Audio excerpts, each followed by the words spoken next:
Okay, hello again, folks. This lesson will have been posted on Tuesday, April 14th at around 8 a.m. or exactly 8 a.m. I have Google schedule it. And the solutions to to some of the examples, if I don't work through them, will be posted at 3 o'clock today. But I suspect I'll work through them. In my other classes, the homework is on handouts, but for you folks with the textbook, obviously that is a lot easier to assign. Okay, so we're going to start, as we usually do, with a first 5-minute question, and it might take you longer than 5 minutes, and that's okay, whatever works for you. And as I have done in all the videos so far, I would really like for you to pause, try the question, and then unpause to see if you did it correctly. So here's the equation here. It probably should say y equals. Not a big deal if it doesn't. But I'll add it in there because these are graphs and we always need to define our dependent variable, or our vertical axis, y-axis, so that we know how to graph these things. So y equals negative 4x squared plus 12x plus 72. I want you to factor it, find the vertex, find the y-intercept, and then sketch a rough graph. And I don't expect you to have graph paper here. When I say a rough graph, I mean like this. Okay, and then you'd like draw on the parabola. This one opens down, obviously. So let's say it looks like this, and I'm going to label the vertex, so negative 2, 5. The y-intercept looks like it's y equals 1, label the zeros, y equals 2, y equals negative 4, and that would be a perfect graph. Now that is not the solution to this, obviously, because you already know the y-intercept, hopefully. It's right in front of you. All right, so Michaela's favorite thing, I would like you to try this, and pause now. Okay, so I just did part A to start. The first thing I did is I factored out the negative 4, because remember, if we have a number out front, we have to deal with that.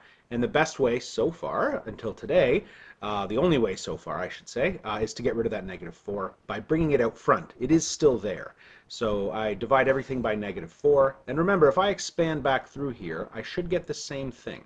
So negative 4x squared plus 12x plus 4 times 18 should be 72. Yeah, and then the signs I deal with because they're both negatives. Okay, and then I find two numbers that multiply to negative 18 and add to negative 3. Remember, if two numbers multiply to a negative, one's positive, one's negative, and if they add to a negative, the bigger one is negative. I should have added an extra question here, and that is, what are the zeros? So I'm going to call this A2, and I want you to look at that. You should be able to answer this pretty much instantly. The zeros are x equals, feel free to pause it and try it, but the zeros are x equals 6 and negative 3. We just changed the signs in here. Okay, part B. So now that I've done part A and given you the zeros, if you didn't do the rest, please pause it now and try B, C, and D. If you've already done them, just keep watching. Please pause now. Okay, so I have done the rest. I get the vertex as 1.5, 81, and the y-intercept is 72. Remember, I can check my work by going into Desmos, and I'm going to plot the original equation because I know that it's correct. So y equals negative 4x squared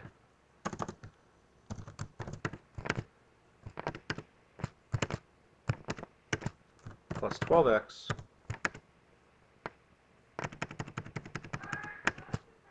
plus 72. And now I'm going to shrink my y-axis so I can see everything. And let's check the zeros first. So we've got negative 3 and 6. Oh. We've got negative 3 and 6. Negative 3, 6. Looks good so far. The vertex, 1.5, 81. That's what I got. The y-intercept is 72. Okay, so I got everything correct. This is what your graph should look like, but we're going to pretend we didn't see that.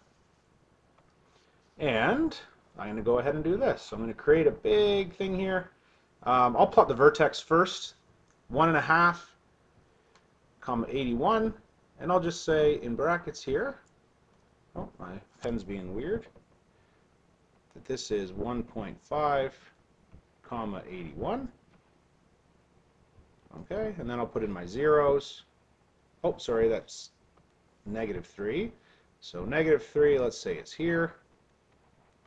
6, let's say it's over here. And then the y-intercept is 72. And now I'm going to draw a curve through.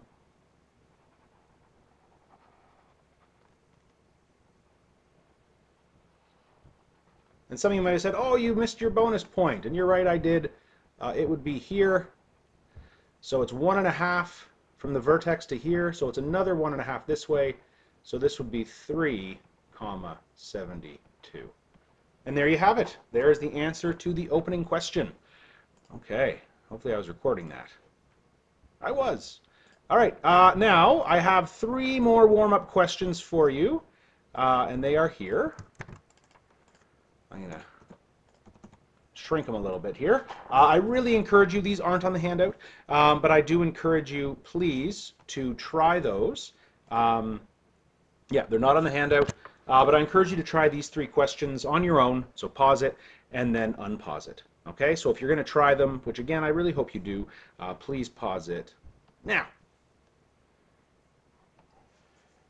Okay, so hopefully you did that. You'll notice these don't say y equals, and that's fine. Sometimes they won't. We've got C's and B's here, so it doesn't really matter. This could be like a cost thing, or number of baseballs, or number of canoes. Doesn't really matter. The first one, though, to factor it, I need 2 numbers that multiply to negative 14 and add to 5. Now I know that if they multiply to a negative, there's a positive and a negative. So let's try this. 1 times 14 doesn't give us 5. 2 times 7, 7 and 2, we can make 5. This is positive, so we know the bigger number is positive. And there's the answer to that one. The next one, uh-oh, we've got a number out front. So step 1, we divide everything by 4. So if I divide 4b squared by 4, I get b squared. Negative 36b divided by 4 is negative 9b. And 72 divided by 4, I think we already saw that, is 18.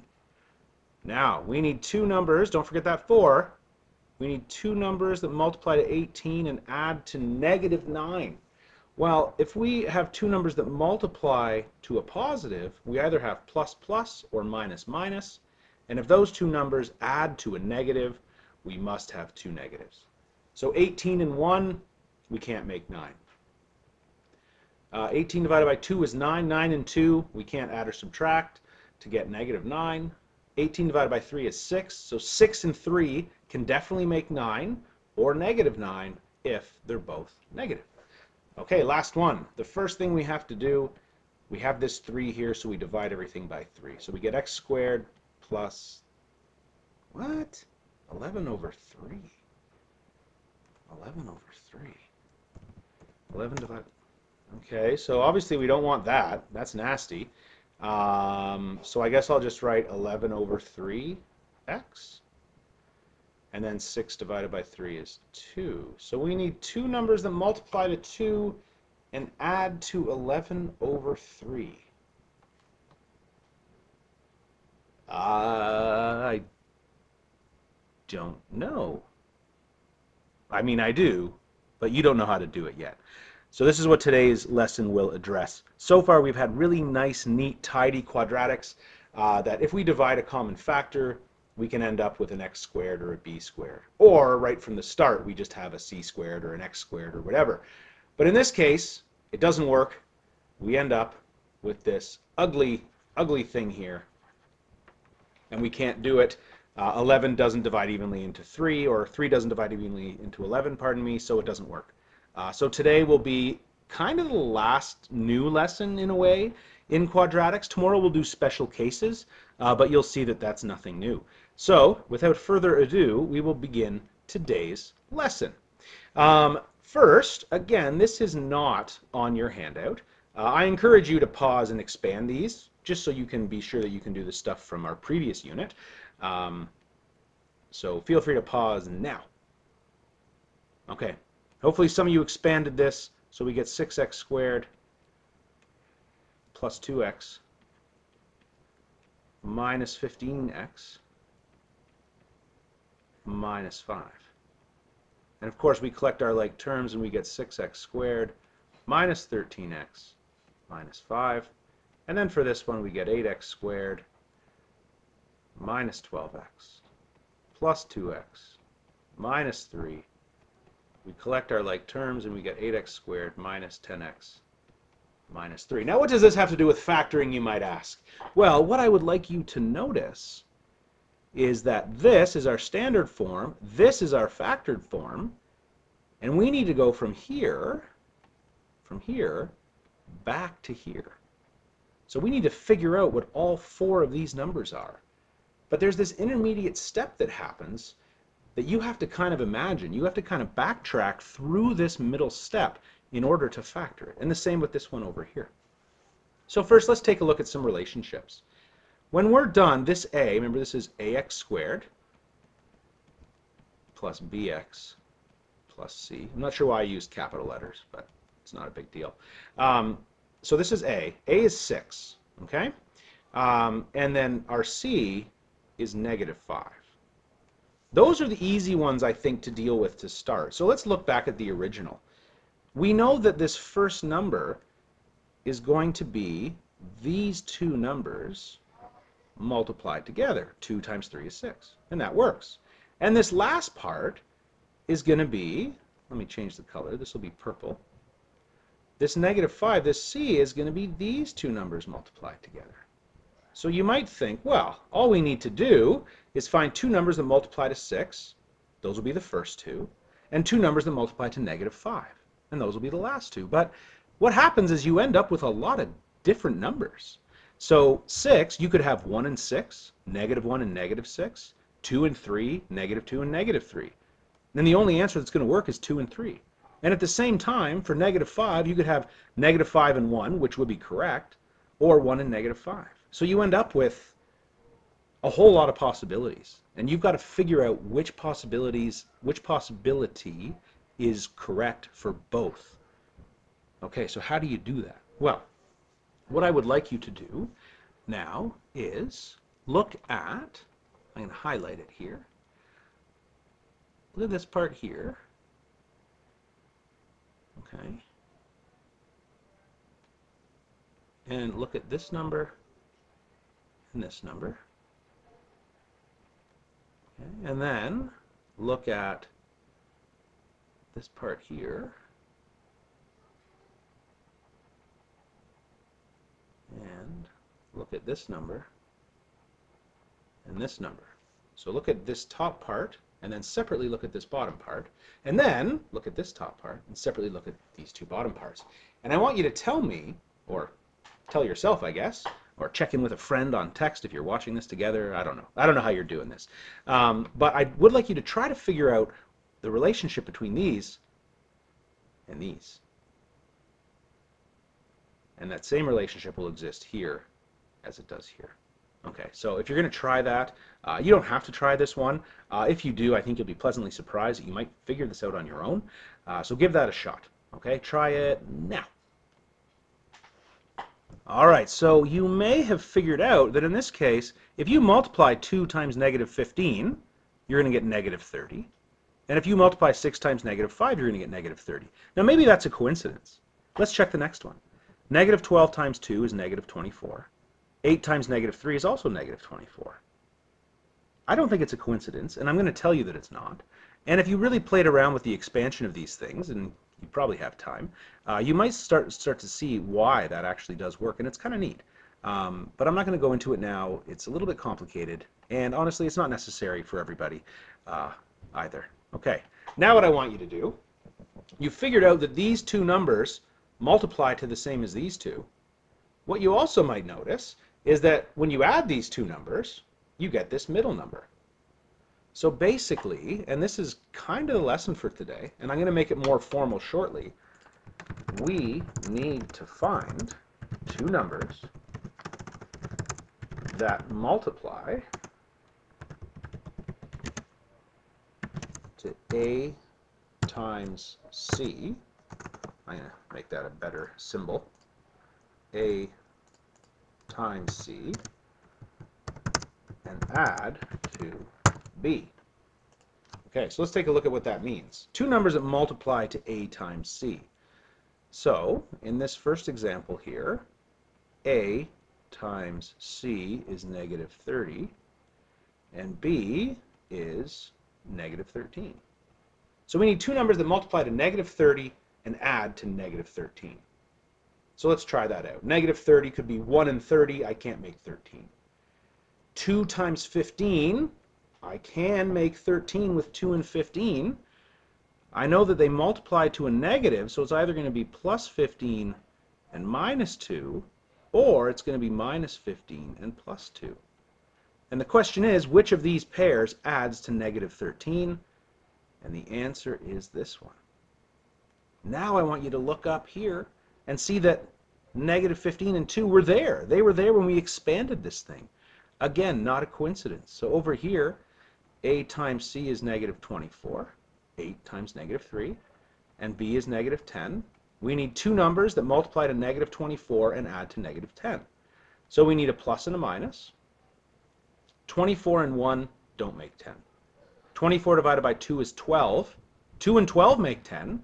So it's either plus 2 minus 12 or minus 2 and plus 12. We need to make negative 10, so it's this one. And again, if you look up here, you're going to see that. The positive 2 is here and the negative 12 is here.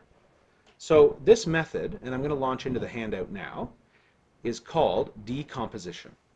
Okay, so today we're going to learn to factor these things when A is not 1, and also when this first value isn't a common factor. So here's our first example. So let me give you the steps. So step 1, find two numbers that multiply to A times C and add to B. So let's do that. So remember here, this is A, this is B, and this is C. So A times C equals negative 12. B equals negative 11. So we need two numbers that multiply to negative 12 and add to negative 11. We know if they multiply to a negative that we need a positive and a negative. So let's try plus 1 and minus 12. 1 subtract 12 is negative 11. So those are our numbers. All right, so we found our middle numbers. Now step 2 is to rewrite the middle term as two separate terms, or decompose the middle term into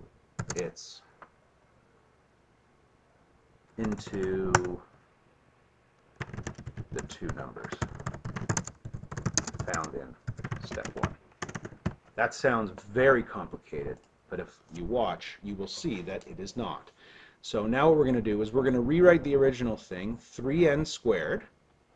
Now we're going to decompose this negative 11. We're going to rewrite it as something else using these numbers. So it's going to be 1n, or positive 1n, minus 12n. And if you think about that for a second, you should notice that 1n minus 12n is 11n, or negative 11n. So when we do this, we haven't changed anything. And then we're going to write minus 4 at the end. So hopefully you can notice here that this is the same as the original question. I've just rewritten this middle term, and the reason I've done that is because we know that to get from the brackets to standard form, it went through a middle step. And what we've just done is we've created that middle step. And that's going to help us to continue to factor it. Now the last part, step 3, is to factor, step 3, factor capital F by grouping. Factor by grouping. Okay, so if we're going to factor by grouping, that's something that we do when there are 4 terms. So let me rewrite what we have so far. This is a hard lesson, by the way. This might be the hardest lesson of the year, and it's unfortunate that we have to do it this way. But It's also probably the most important lesson of the year, because for those of you that continue on to grade 11 and 12 at the university level, you need this. It's probably the thing you need the most. So to factor by grouping, when we have 4 terms like we do now, we're going to break it into 2 sets of 2 terms, and we're going to common factor these 2, and separately we're going to common factor these 2. So from these 2 terms here, we first find what goes into 3n squared and 1n. Well, we can only take out a 1 in terms of numbers, but we can take an n out of both. Okay, so let's do that. 3n squared divided by 1n is going to be 3n. And then 1n divided by 1n is going to be plus 1. Okay, so there's the first part. The second part. This is a negative, so definitely take a minus out right away. Now what number divides into 12 and 4? The answer is 4. And finally, there's an n here, but no n in this term, so we can't take out an n. So now I divide negative 12n by negative 4, and I get 3n. And then I divide negative 4 by negative 4, and I get plus 1. Now if you look at that for a second, and you remember the first lesson of this unit from last week, you can finish this. I got to take this and factor it completely. So now what we do is we common factor again, but now for both parts. You probably noticed that both parts have a 3n plus 1. And now, from here, we're left with a 1n when we take out, or just n, when we take out 3n plus 1. And when we take out 3n plus 1 here, we're left with minus 4. So I'm going to rewrite that as just n, because that 1 looked weird. It looked like an L or something. Okay, so 3n plus 1 and n minus 4. Let's FOIL that out and check. So we get 3n squared minus 12n plus 1n minus 4. And remember, this is the step that we had to work so hard to get. And now we're going to combine them. 3n squared minus 11n minus 4. Check the beginning. We're correct. That's it. That's the lesson for today. And I'm going to do a few more examples with you, and then I'll leave you to try the homework on your own. And just remember here, if I ask you what are the zeros of this thing would be n equals 4. That's the easy one from here. And to get the 0 from here, we want to know when is 3n plus 1 equal to 0. So we solve for n. We subtract 1 from both sides. And we divide by 3,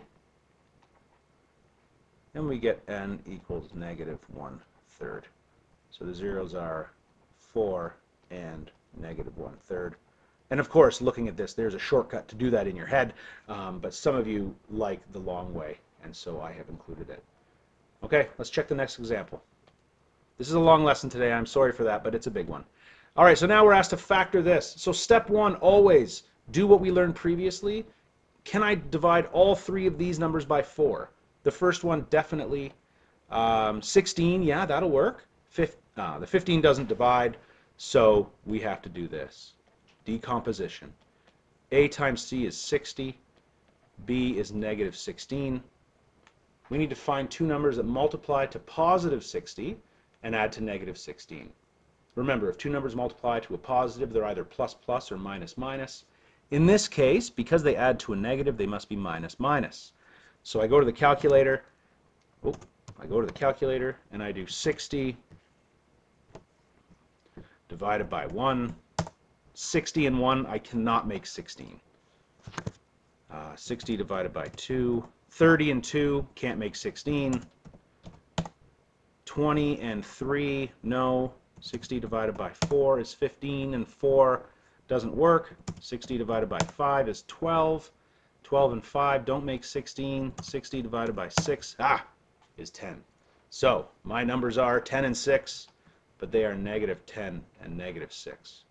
So then I rewrite this, and I rewrite the middle term as minus 10x minus 6x, and then plus 15 at the end. And now I factor by grouping.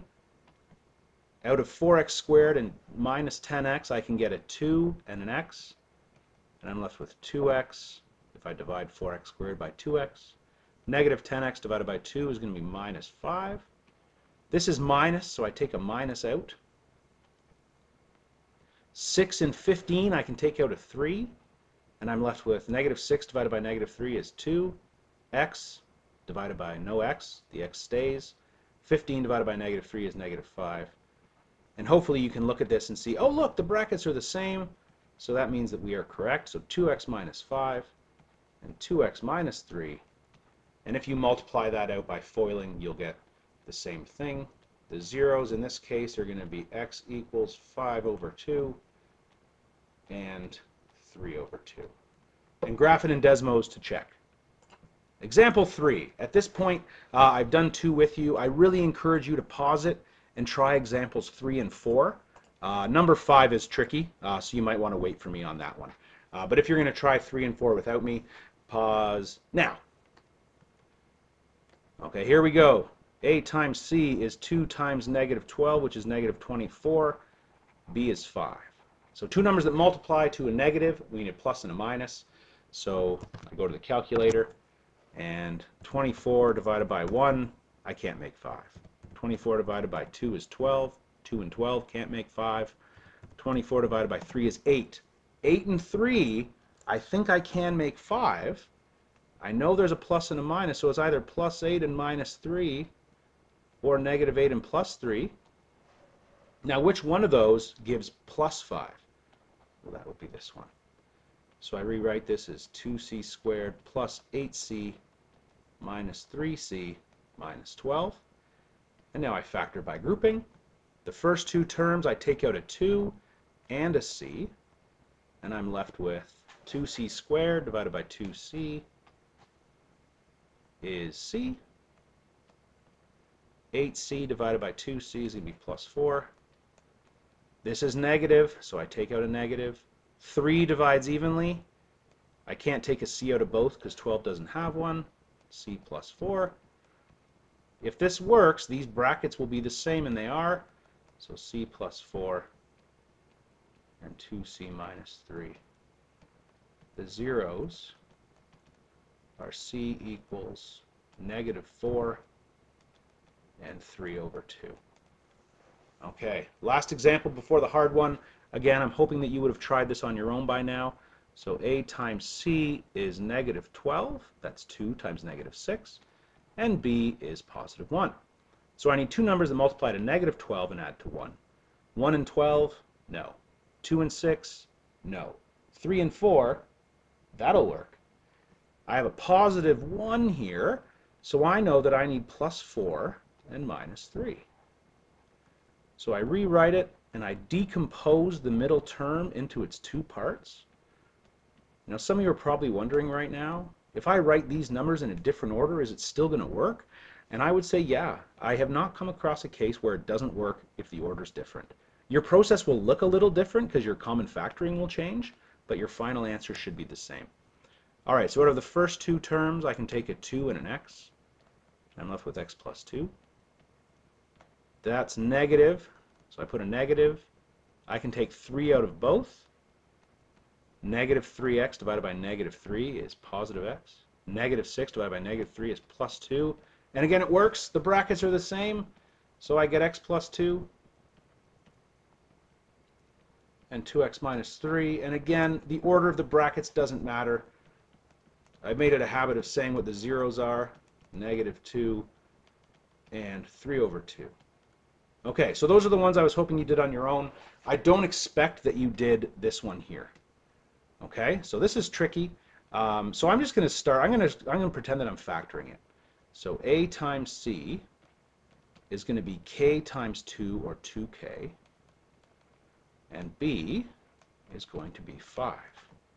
So we need 2 numbers that multiply to 2 times k and add to 5. 2 numbers that multiply to 2 times k and add to 5. Okay, so find all possible integers that allow that. So let's try. Let's just say if k is 1, okay, then a times c is going to be 2 times 1. A times C is going to be 2 times 1, which is 2, and B equals 5. So we need two numbers that multiply to 2 and add to 5. That one doesn't work. If K is negative 1, A times C is going to be 2 times, is going to be negative 2, and B is going to be 5. So two numbers that multiply to negative 2 and add to 5. Well, that doesn't work either. What if we try 2? So if K equals 2, A times C is going to be 4, and B is going to be 5. So two numbers that multiply to 4. So 1 and 4, oh, I think that would work. Okay, so 1 and 4, 1 times 4 is 4, 1 plus 4 is 5. So K equals 2 works. Okay, let's try negative 2. So A times C is going to be negative 4, and B is going to be 5. All right, so two numbers that multiply to negative 4. So 1 and negative 4, well, that doesn't add to 5. Negative 1 and 4, no, that doesn't work either. All right, K equals 3. So A times C, if K was 3, would be 6, and B is going to be 5. Two numbers that multiply to 6 and add to 5. So 1 and 6, no, that adds to 7. Oh, what about 2 and 3? 2 times 3 is 6, 2 plus 3 is 5, so that's going to work. Okay, let's try negative 3. A times C would be 2 times, it would be negative 6. So now we need two numbers that multiply to negative 6. So negative 1 and negative 1 and positive 6. Negative 1 plus 6 would be 5. So that one works. What about if K is 4? If K is 4, then A times C would be 8. B would be 5. 1, 8, that doesn't work. K equals negative 4. So A times C is negative 8. B equals 5. So that one didn't work. Numbers that multiply to 8. 1 and 8, 2 and 4, none of those are going to add to 5. Now let's try 5. K equals 5. A times C equals 10. And B equals 5. Okay, so numbers that multiply to 10 are 10 and 1, can't make 5. Negative 10, negative 1, can't make 5. 2 and 5 doesn't work. Negative 5 would be the same idea. What about 6? A times C equals 12, and B equals 5. 1 times 12, no. 2 and 6, 3 and 4, no. None of those work. All right, I think maybe we've run out. Let's see here. What about K equals 7? So A times C equals 14, and B equals 5. 1 and 14, no. 2 and 7, no, but it's close if it was negative. So I'm wondering if K equals negative 7 and B equals 5. Sorry, K equals negative 7. A times C would be negative 14. So two numbers that multiply to negative 14 and add to 5. Well, I would say that 7 and negative 2 would work. Okay, so is this just going to go on forever, or are we done? All right, folks, so I actually I paused it, and then I worked through it, and then I checked. This is a question I took from the book. It's number 10A. And in the back of the book, their answer is 2, 3, and negative 3. And it says here answers may vary. So I'm thinking there might be a lot more answers to this. And I've been trying to work out like a clever way to just solve this quickly, and I haven't really done it yet. So basically the book says the answers are 2, 3, and negative 3. But it says all possible integers, and certainly there's at least one more. And there could be more. So I'm not really sure. So actually, you know what? In the homework, I'm going to make number 10. Um, I guess it's sort of like a tip/bonus question.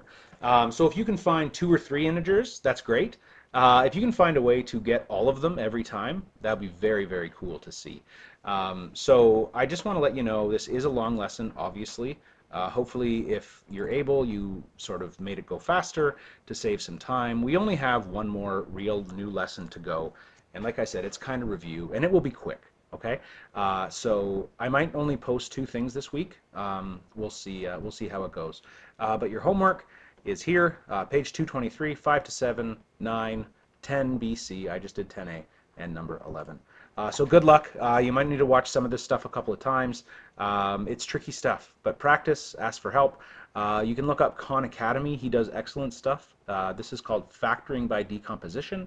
You can find some other YouTube videos and some other helpful things on there if you're struggling. All right, folks, good luck.